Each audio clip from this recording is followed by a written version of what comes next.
Bon, eh bien, bonjour, bienvenue avec moi. Et aujourd'hui, eh bien, j'ai l'honneur, je suis très content de recevoir une femme joyeuse. Elle est, voilà, j'adore son côté à elle. Vous allez voir, elle a plusieurs aussi casquettes, mais vraiment, c'est quelqu'un avec qui j'aime bien échanger parce que, voilà, vous allez voir, si vous avez manqué de joie dans votre vie, eh bien, vous allez découvrir Frédéric. Bonjour Frédéric.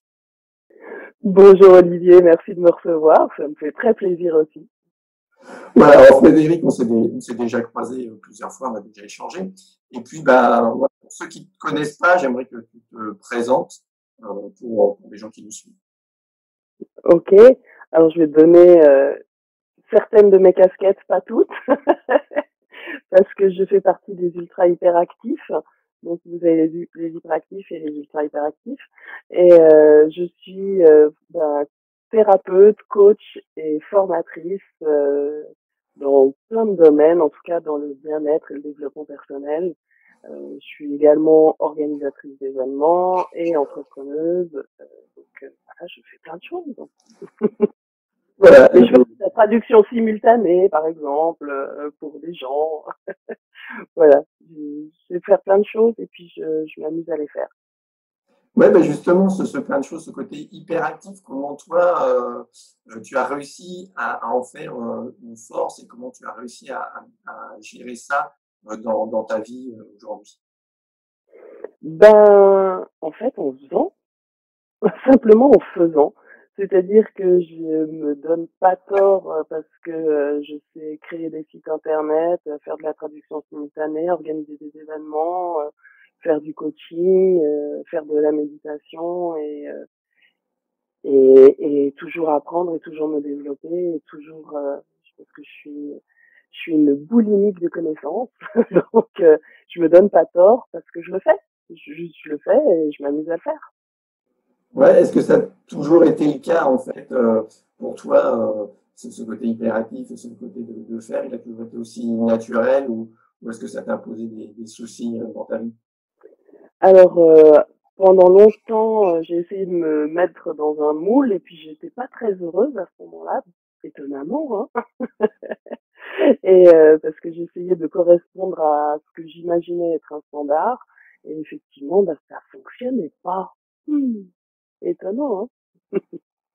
Ouais, mais du coup, est-ce que tu peux nous raconter un petit peu ce cheminement de vie, un petit peu qui t'a amené à toi être justement dans ce faire et dans ce plaisir de faire et cette joie de faire?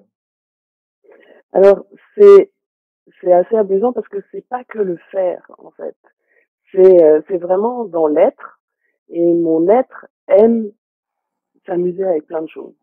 Donc je le fais un maximum.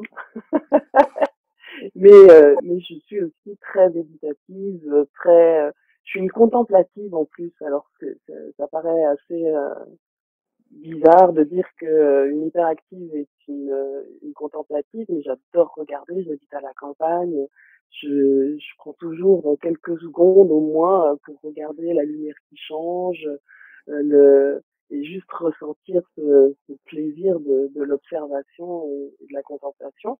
Mais c'est vrai que ben, pendant longtemps, j'ai essayé de faire comme les autres. Et puis je me suis rendu compte que ben, mon cerveau n'était pas câblé comme la plupart des gens et que c'était pas grave. Et que si j'essayais d'être comme les autres, ben là j'étais profondément malheureuse. Et quand je suis dans le vrai moi, c'est-à-dire celui qui fait plein de choses, qui gère plein de trucs, qui s'amuse, qui regarde, qui fait, là je suis bien. Ouais, je suis d'accord avec toi. Pour moi, le faire, c'est pas être dans l'action pour être dans l'action et souvent pour fuir quelque chose. Le faire et l'être vont ensemble pour moi. Méditer, c'est faire quelque chose. Enfin, on voit aussi souvent les gens qui pensent que la méditation, c'est ne pas penser, c'est rien faire, alors que pour moi, méditer, c'est faire quelque chose, c'est être conscient de ce qui se passe, c'est être attentif à l'instant présent, et c'est quand même faire quelque chose. Mhm. Et, et toi, euh, quelles ont été les étapes qui t'ont amené à justement peut-être, ça intéresse les gens, d'être vraiment toi comment petit à petit on devient soi? Ah, vaste question. Bah écoute, moi j'ai un parcours de vie qui est assez atypique.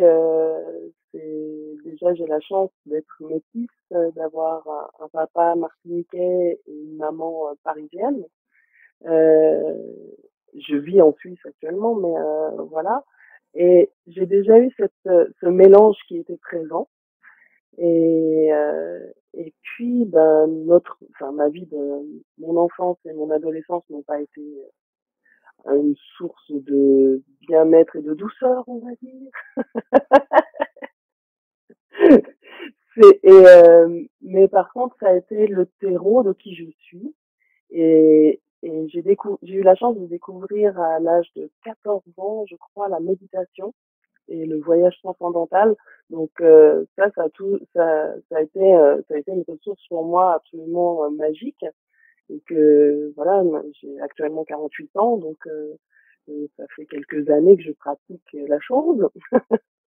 Et c'est vrai que ça a toujours été des états ressources en fait, simplement des états ressources. Et puis mon parcours de vie est une ressource en fait, clairement. Et j'ai choisi des grosses intensités, des choses compliquées, des choses difficiles. Et j'ai toujours eu cette joie et cet amour qui était profondément ici, là, entre le ventre et le cœur, et qui m'a toujours guidée en fait. Et je me suis toujours vraiment laissée porter, et j'ai toujours ressenti l'énergie et ma vérité du moment, hein, et j'ai toujours suivi ça dans toutes mes expériences, et ça a été un cadeau permanent. Justement, on vient à ce côté, oui, suivre ton cœur, suivre cette intuition. Et toi, tu travailles aussi avec le magnétisme. En quoi cette ressource, tu parlais, cette ressource, elle t'a aidé dans ta vie? Ben, déjà au départ, j'étais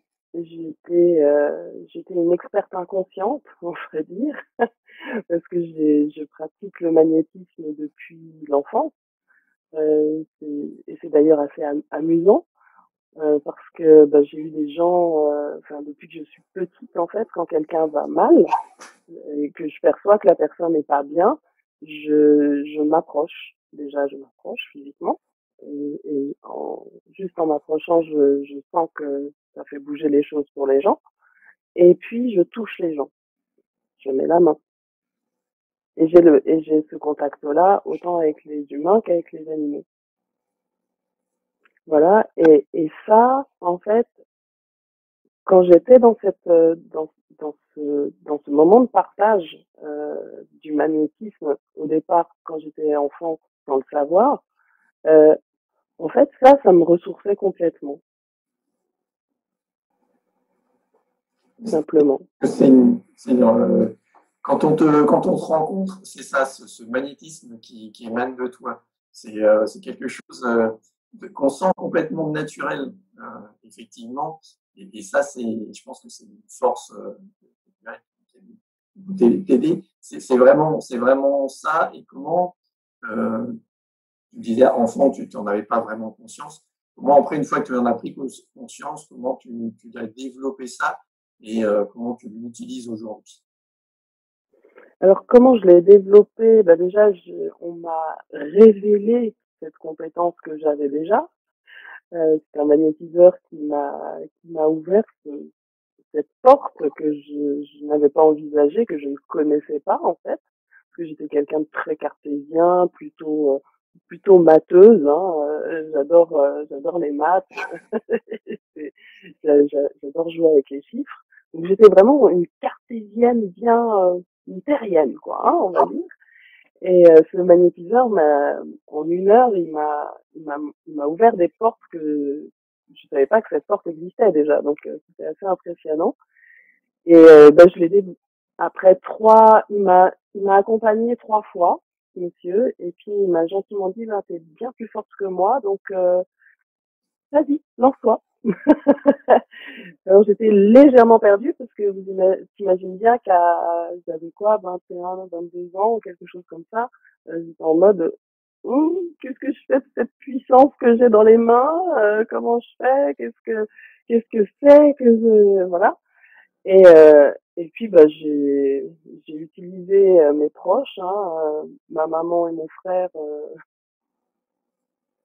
fait des expériences avec moi. Et quand on a une Ferrari et qu'on n'a pas le permis, ben on fait des trucs bizarres, hein.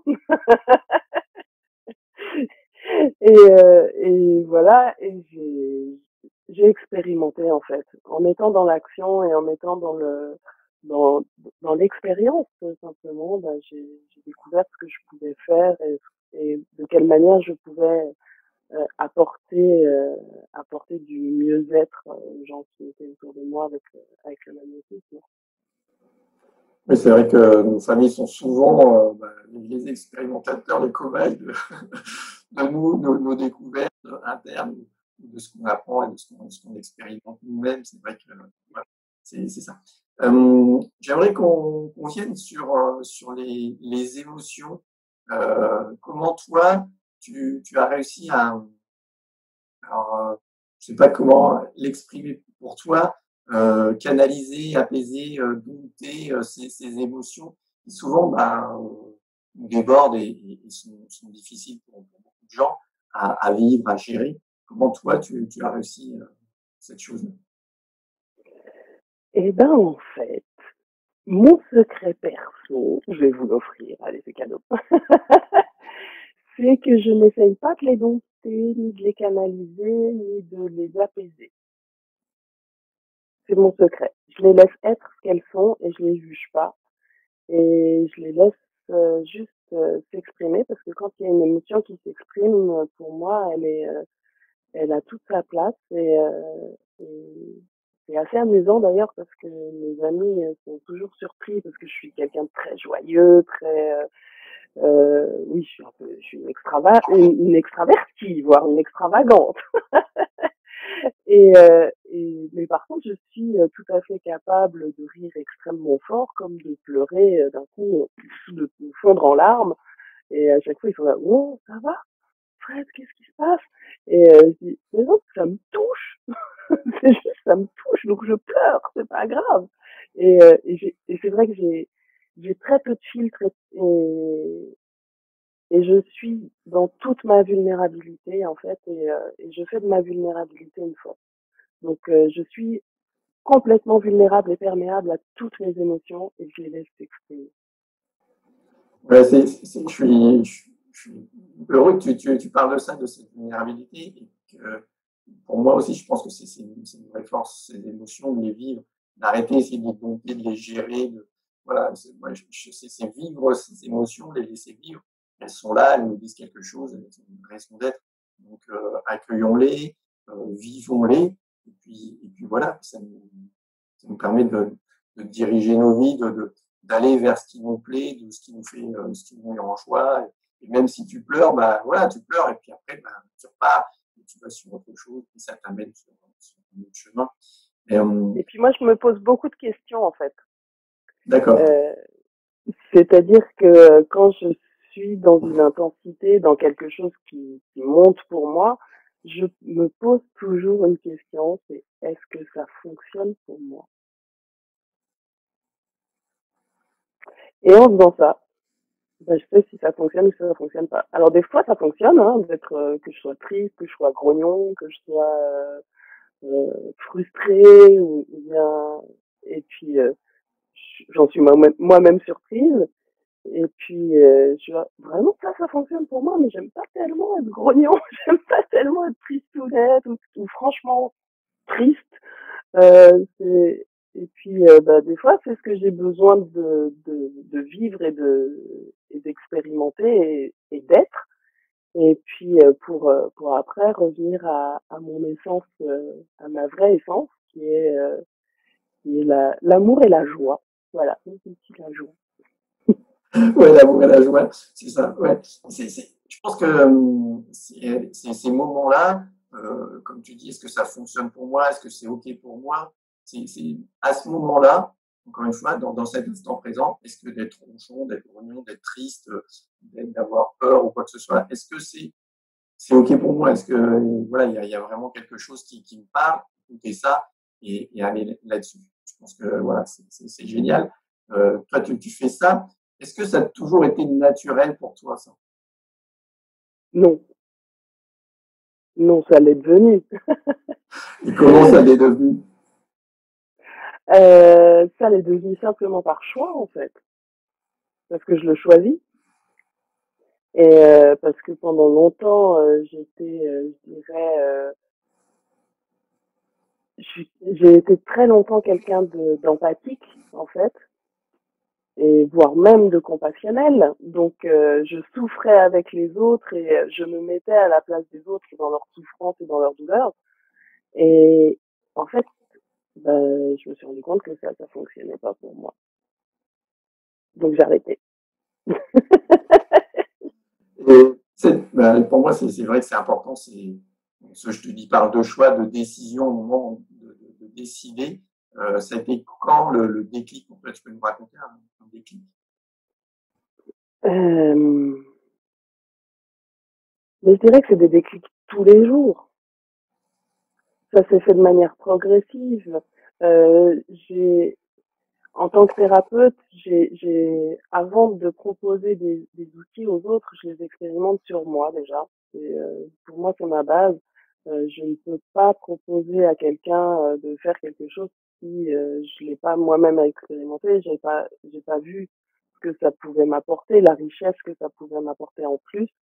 Donc, euh, j'ai été une phobique, j'ai expérimenté NERTI par exemple. C'est là d'ailleurs où c'est par ce biais-là qu'on s'est rencontrés. Ouais.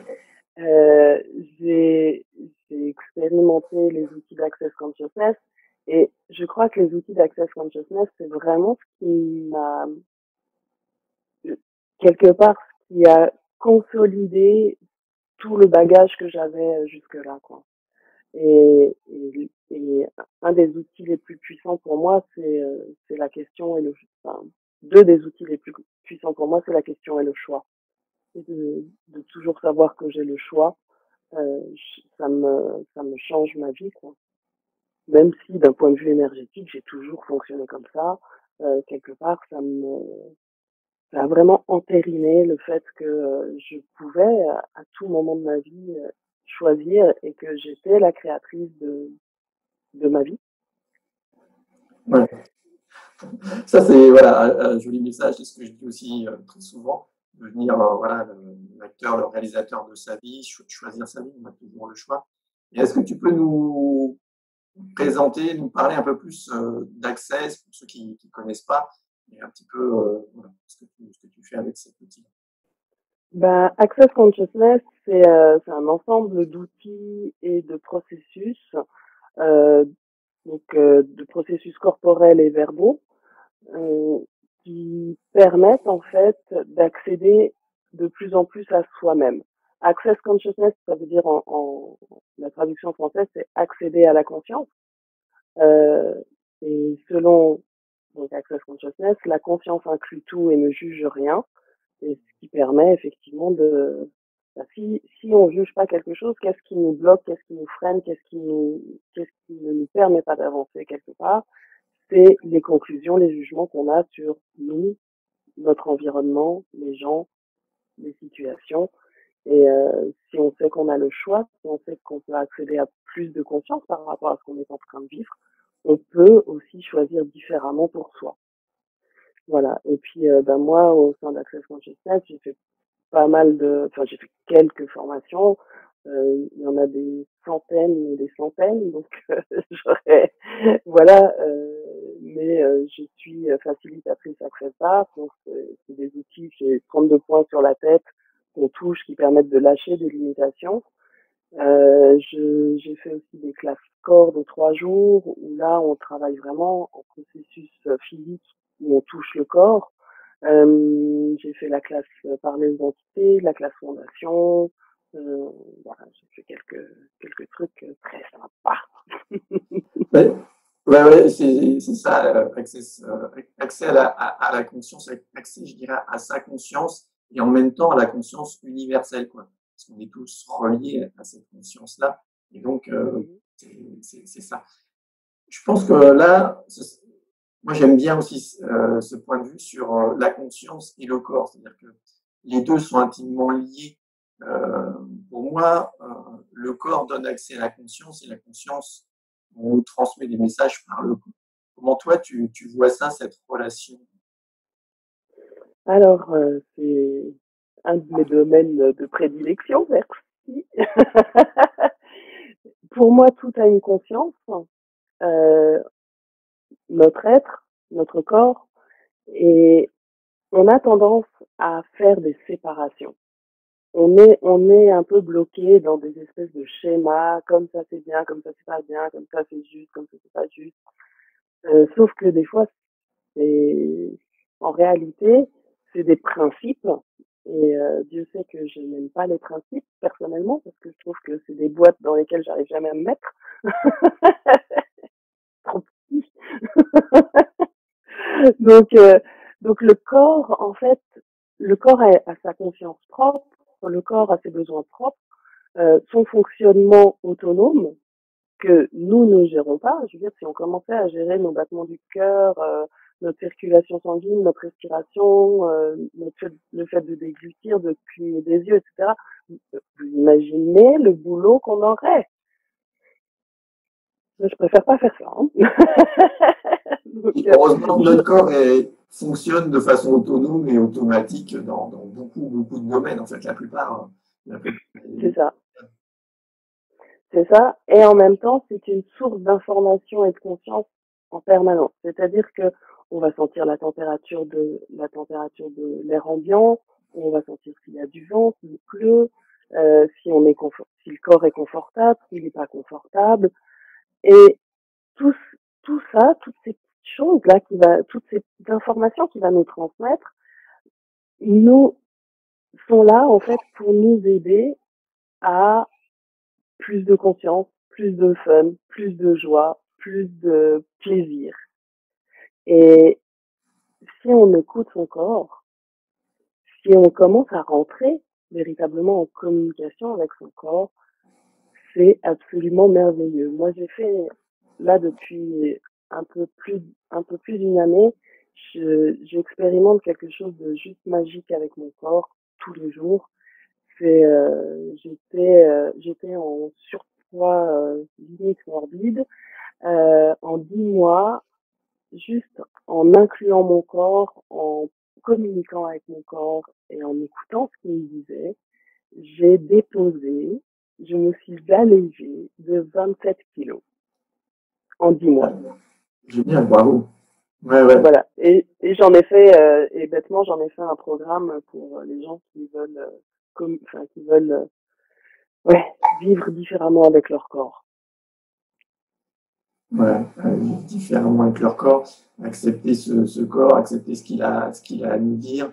Je crois que c'est vraiment, pour moi, c'est aussi aujourd'hui quelque chose d'hyper important d'être à l'écoute de mon corps, d'être à l'écoute de mes émotions.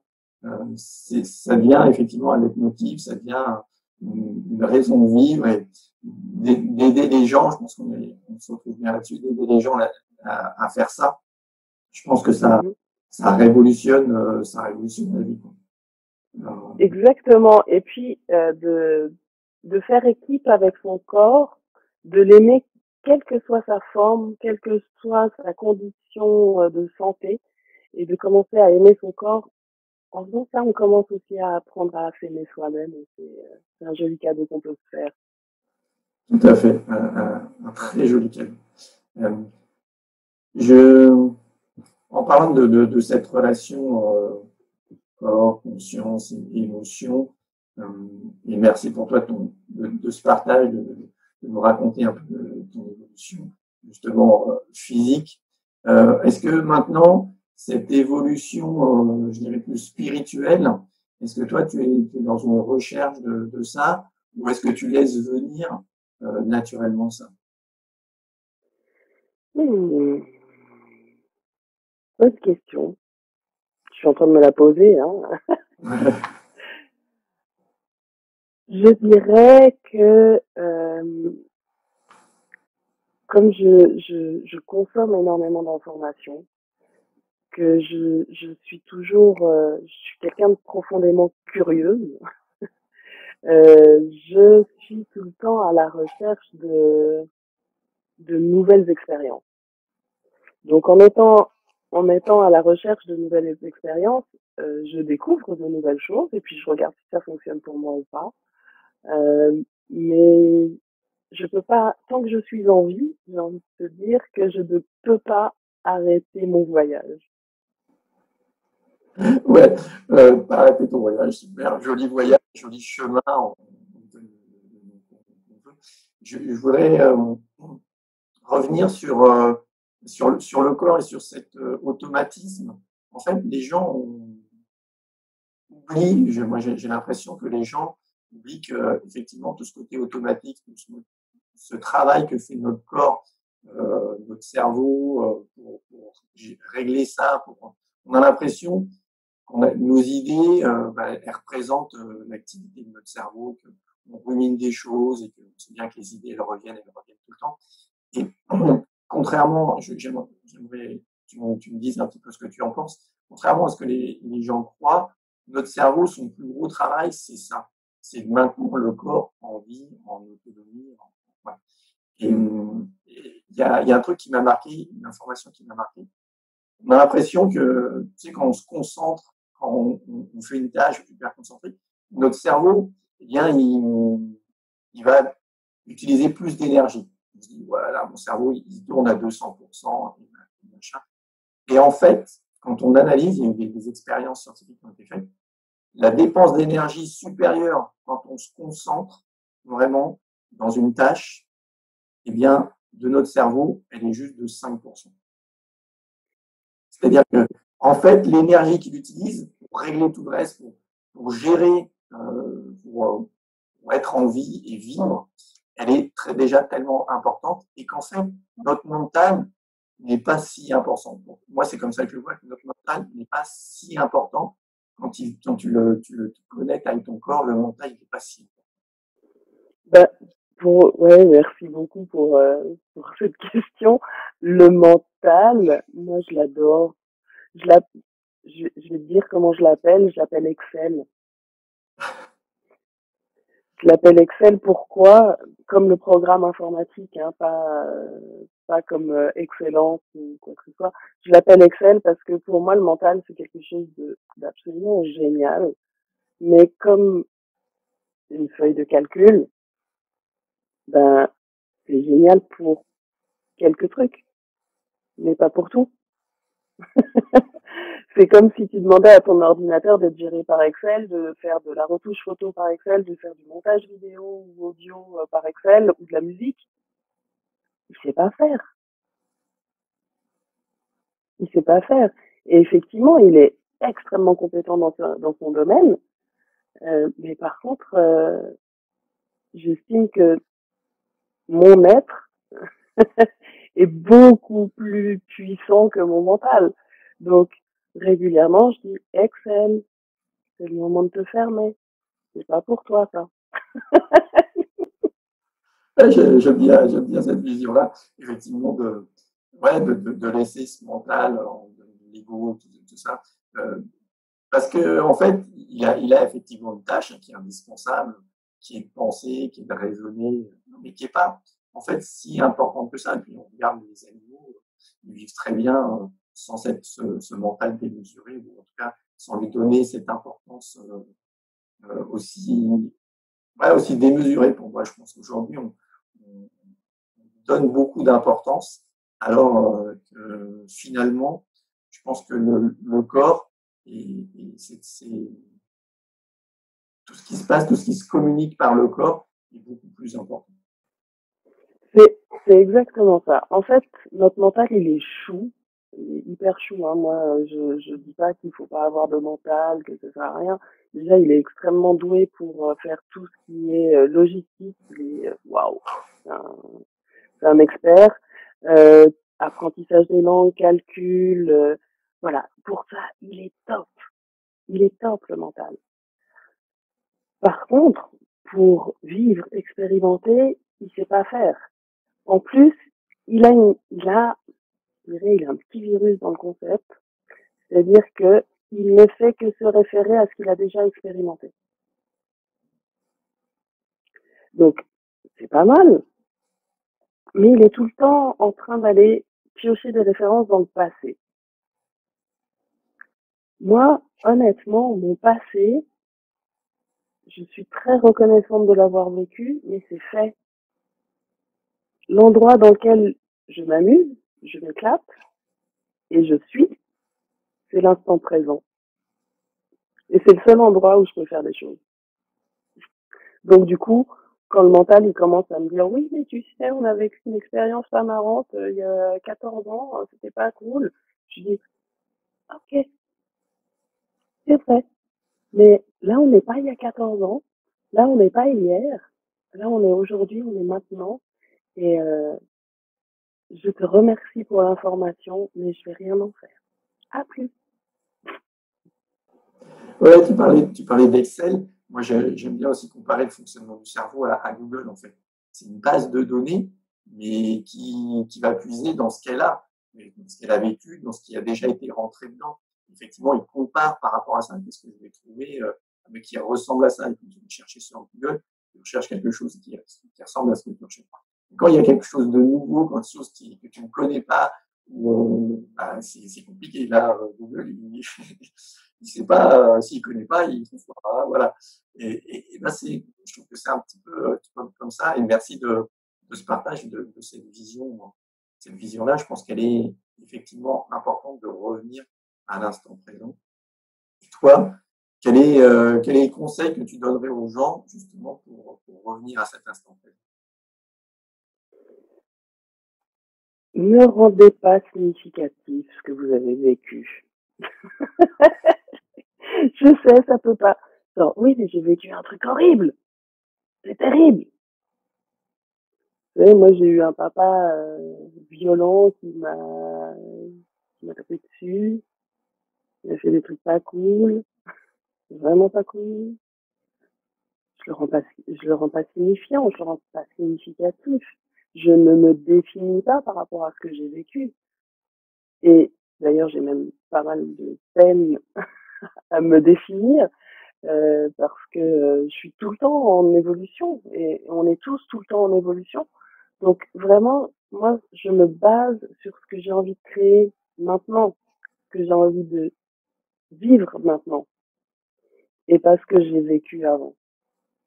Et ce que j'ai vécu avant, c'est génial parce que ça me donne, je me dis, ah ouais, ok, j'ai vécu ça. Est-ce que ça fonctionnait pour moi? Bah, sur le moment, a priori oui, puisque je l'ai expérimenté. Mais est-ce que ça fonctionne encore pour moi? Non, ça fonctionne plus pour moi. Donc, je vais pas revivre ça éternellement. Je passe à autre chose. Ouais, on évolue, on change tout le temps. C'est ça l'intérêt Mais de vivre ce. si tu regardes simplement le fonctionnement cellulaire de ton corps, en fait, tes cellules passent leur temps à se renouveler.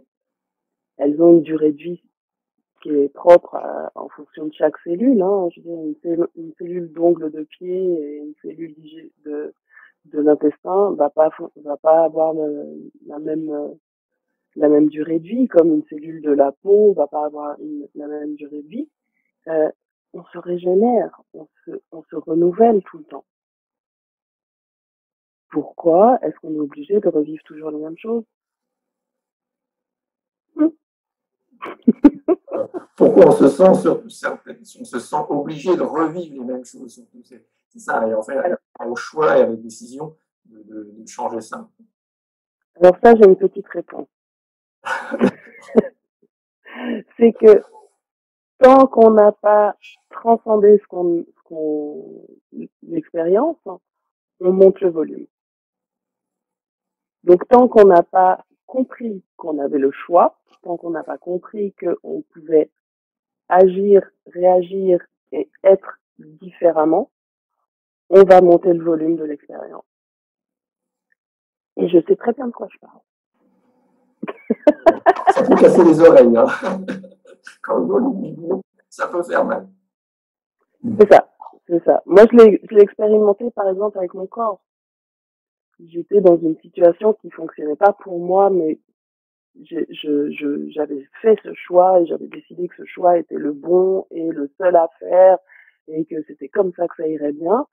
Euh, je me suis retrouvée, j'ai eu un accident, je me suis retrouvée 4 ans en invalidité, à pas pouvoir marcher, à être avec, soit avec des béquilles, soit en fauteuil roulant, pendant 4 ans. Jusqu'au moment où j'ai dit, wow, hey, en fait, j'ai le choix. Donc, quand je te parle de monter l'intensité, c'est carrément aller dans l'intensité de mon corps où mon corps ne fonctionnait plus. Donc, je sais à peu près de quoi je parle. Et comme j'ai une tête un peu dure, enfin, j'ai eu une tête dure longtemps, il a fallu que je monte le volume très très fort pour capter les choses. Ouais, ce fonctionnement, pense, je ne sais pas s'il est vraiment inhérent à l'expérience humaine ou pas, mais c'est vrai qu'on le retrouve tous à des degrés différents. Et là, on n'est pas, c'est pas, il n'y a pas de jugement à avoir. C'est parce que les gens n'ont pas forcément vécu des choses très graves dans leur enfance, dans leur vie, que ils restent bloqués quand même là-dedans. L'intensité, elle est en fonction de chacun. Il n'y a pas de jugement à avoir là-dessus. Euh, Même si de l'extérieur, des fois, les gens ont l'impression qu'il y a ah, mais oui, toi, tu as eu une belle vie, tu as eu une famille aimante, de l'argent et tout ça. Et en fait, ça n'a rien à voir. C'est l'expérience, comment toi, tu l'as vécu. Et ça peut être très épuisant, ça peut être vraiment douloureux pour les personnes. Et ce volume, il peut être très important, alors que, voilà, on pourrait comparer. Et je pense que l'erreur, elle est là de se comparer, de comparer aux autres et de juger ça. Juste pour revenir encore à soi et à ce qu'on vit au présent. Ouais, et merci de parler de la comparaison. C'est une des plus grandes souffrances de l'humanité, selon moi. C'est le fait de se comparer aux autres. C'est hallucinant. Vous avez votre propre corps. Donc, si vous avez votre propre corps, c'est pour vivre des expériences individuelles. Ce n'est pas pour essayer de ressembler ou d'être comme les autres. Ce n'est pas possible. Après, je c'est ni de l'égoïsme ni de l'égocentrisme, c'est pour moi de l'écologie personnelle. C'est-à-dire que si je ne cultive pas mon terrain, il va être en friche. Si je ne prends pas soin de mon écologie personnelle, personne d'autre peut le faire pour moi, en réalité. Et une fois que je me suis occupée de mon écologie personnelle, mais mon Dieu, ce que j'ai à donner, c'est magnifique. Et ce que je peux, et là, oui, je peux être tellement moi-même une fois que je me suis occupée de mon intérieur que, ben, rien que le fait que je sois moi, ça peut être tellement un cadeau pour d'autres gens de dire, oh, mais oui, mais en fait, elle est elle-même, mais moi, je veux faire ça, je veux être moi-même. Et c'est un exemple qui est quelque part euh, un joli cadeau pour l'humanité. Tout à fait. Merci en tout cas pour ce cadeau que tu nous offres et le cadeau que tu es, parce que voilà, je connais ça un petit peu, je sais que t'es un vrai cadeau. Et c'est vrai que ça, on vient avec cette comparaison et à cultiver son écologie personnelle. C'est pas de l'égoïsme, effectivement, je suis tout à fait d'accord avec toi. Je pense que c'est ce qui attache les gens dans la dépendance. En fait, on voit souvent la dépendance affective, tout ça. Cette dépendance, en fait, tu vas chercher chez l'autre ce que tu n'arrives pas à te donner toi-même. Et ça, c'est vraiment hyper important. Dire aux gens que tout ce qu'ils vont chercher chez les autres, ils peuvent se l'apporter. Oui, et puis surtout que tout ce qu'ils vont chercher chez les autres, que les autres vont leur donner ou pas d'ailleurs, et ben, s'ils sont pas capables de se le donner d'abord à eux-mêmes, ils vont être totalement incapables de le recevoir. Ouais, c'est vrai que ça, Enfin, moi, je suis encore sur ce chemin. Je pense que c'est un chemin, tu vois, où on travaille, ou un voyage, comme tu me disais. Travailler sur ce chemin-là, je pense que c'est vraiment hyper important. Moi, l'autonomie, elle est dans ma vie, c'est une valeur qui est importante parce qu'elle va avec la liberté. Et l'autonomie, c'est pas enfin, ne plus être attaché ou cette dépendance aux autres. Ça ne veut pas dire ne pas aimer les autres, ne pas être bien avec les autres. Voilà, c'est complètement différent. Mais c'est pas attendre de l'autre qu'il t'apporte ce que tu peux toi lui donner. Je pense que dans une relation, c'est dans ces deux dons à soi-même forment quelque chose de plus grand et de plus puissant qui va nourrir chacun. Et je parle. Oui, il y a, alors je suis pas croyante, etc., mais je trouve que la Bible est un cadeau fait à l'humanité. On n'est pas obligé d'être en religion pour lire la Bible, hein, et on n'est pas obligé d'être croyant pour lire la Bible. C'est un très beau livre, comme tous les autres livres des autres religions, hein, parce qu'il y a quand même il y a des infos sympas dedans. Méfiez-vous. Il y a une information, enfin, deux informations qui pour moi sont essentielles dans la Bible. C'est demande et tu recevras, et aide-toi et le ciel t'aidera.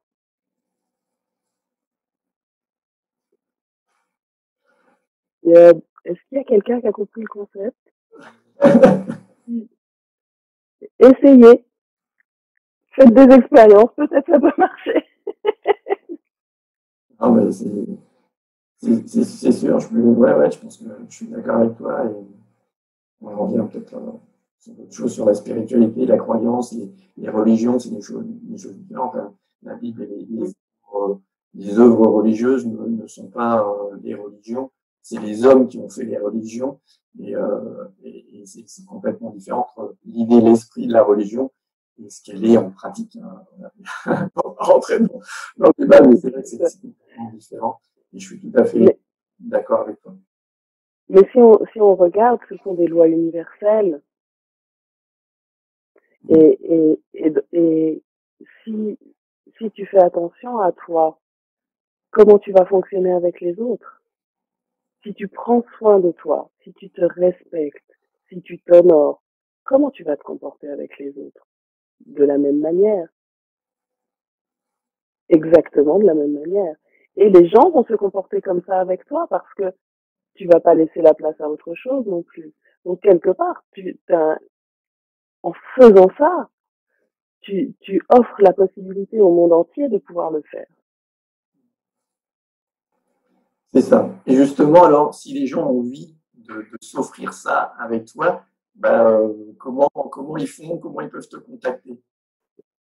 Et ben, ils peuvent me contacter simplement par mon site internet, qui est, j'ai fait compliqué, hein, accrochez-vous, qui s'appelle frédériclab.com. Donc, avec QE, Frédéric, parce que je suis une femme, donc du coup, j'ai eu le droit au QE à la fin. Et frédériclab, LABE.com. Voilà. Et puis, je fais mes séances soit directement au cabinet, soit par tous les outils que nous avons pour faire des visioconférences. La magie d'Internet qui permet de nous connecter, même à distance. Voilà. Ouais, c'est chouette et d'établir des connexions, des relations avec les gens, même si on est loin. Moi, je vois que ça a changé vraiment ma vie, pas seulement professionnelle, mais aussi personnelle, des amitiés que j'ai comme ça avec des gens qui sont loin. Voilà. C'est plus aujourd'hui un problème. Et je trouve que c'est une chance. Donc, je vous mettrai le lien, je vous mettrai toutes les informations pour pouvoir vous reconnecter à vous, faire ce voyage à vous, vers vous-même avec Frédéric, qui vous accompagnera de façon merveilleuse et dans la joie, dans la bonne humeur, comme elle sait le faire. Est-ce que tu aimerais rajouter quelque chose? Quelque chose que c'était un grand plaisir. Voilà, un moment partagé en tout cas. Donc, je te remercie. Je remercie tous les gens qui étaient avec nous, qui ont suivi cette interview et cette découverte de Frédéric Lab. Vous pouvez, bien sûr, prendre contact avec eux, partager cette vidéo, la liker, voilà, vous connaissez le truc. On se retrouve très bientôt. On se retrouve très bientôt pour d'autres interviews, pour d'autres vidéos, et puis d'autres messages inspirants. Je vous dis, prenez bien soin de vous. Au revoir. Salut Fédéric. On n'a peut-être pas, on n'a pas parlé, tu m'aurais rajouté. Ben, je voudrais juste t'exprimer ma gratitude pour ce moment avec toi qui m'a aussi fait voyager de toi à moi et de moi à toi. Merci beaucoup. Au revoir, merci.